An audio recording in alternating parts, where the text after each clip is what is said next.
Day special. नमस्कार, let's mic में आपका स्वागत है। डे स्पेशल के साथ मैं राखी जैन। आज 28 नवंबर है। ये सिर्फ एक तारीख नहीं, बल्कि उस विचार की याद है जिसने भारतीय समाज को भीतर से झकझोर कर देखा। महात्मा ज्योतिबा फूले, एक ऐसा नाम जिसने जाति, लिंग, ऊंच नीच और अंधविश्वास की जंजीरों को तोड़ने के लिए अपना पूरा जीवन लगा दिया। आज उनकी पुण्यतिथि पर हम याद कर रहे हैं उस व्यक्ति को जिसने पहली बार साफ साफ कहा, बिना बराबरी के कोई सभ्यता महान नहीं हो सकती। ज्योतिराव गोविंदराम फूले का जन्म 11 अप्रैल 1827 को महाराष्ट्र के सतारा जिले में एक माली परिवार में हुआ। परिवार पीढ़ियों से फूलों के गजरे और माला बनाकर जीवन यापन करता था। इसी काम से उन्हें फूले उपनाम मिला। बहुत छोटी उम्र में मां का निधन, आर्थिक कठिनाइयां और समाज की जातिगत दीवारें, ये सब उनकी जिंदगी का हिस्सा रहा। कुछ समय तक मराठी में प्राथमिक शिक्षा, फिर कई कारणों से पढ़ाई छूट गई। किशोरावस्था में एक स्कॉटिश मिशन स्कूल में फिर से दाखिला मिला। अंग्रेजी की 7वीं तक पढ़ाई की। यहीं से फूले के भीतर सवाल पैदा होने लगे। अगर भगवान के सामने सब बराबर हैं, तो धरती पर ये ऊंच नीच क्यों? अगर ज्ञान प्रकाश है, तो कुछ जातियों को अंधेरे में क्यों रखा गया? एक बार एक ब्राह्मण मित्र की शादी में उन्हें केवल उनकी नीची जाति के कारण अपमानित कर बाहर निकाल दिया गया। ये घटना उनकी अंतरात्मा में चिंगारी बनकर रह गई और उन्होंने तय किया, अब जिंदगी केवल अपने लिए नहीं, बल्कि उन सबके लिए होगी जिन्हें सदियों से इंसान कम, जाति ज्यादा समझा गया।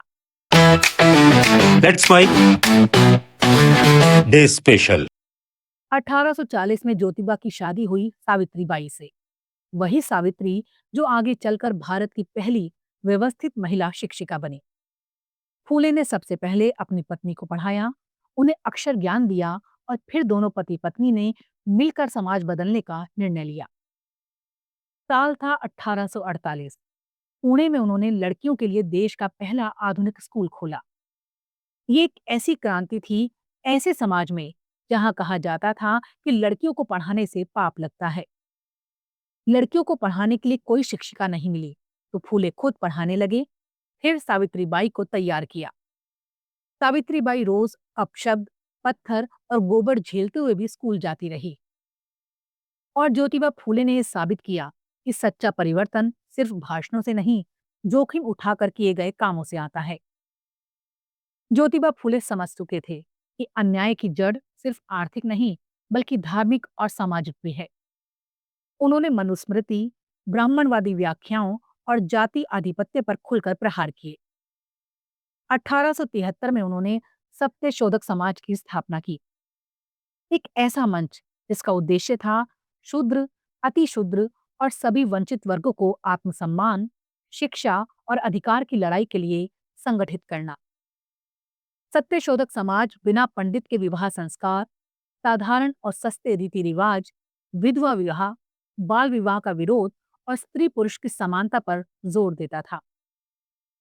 ये अपने समय की सबसे क्रांतिकारी सामाजिक धार्मिक संस्थाओं में से एक थी। फूले ने विधवा विवाह का समर्थन किया, बाल विवाह और बहुपत्नी प्रथा का विरोध किया, सती प्रथा और छुआछूत के खिलाफ आवाज उठाई, दलितों के लिए कुएं, सड़कें और सार्वजनिक स्थानों की अधिकार की मांग की।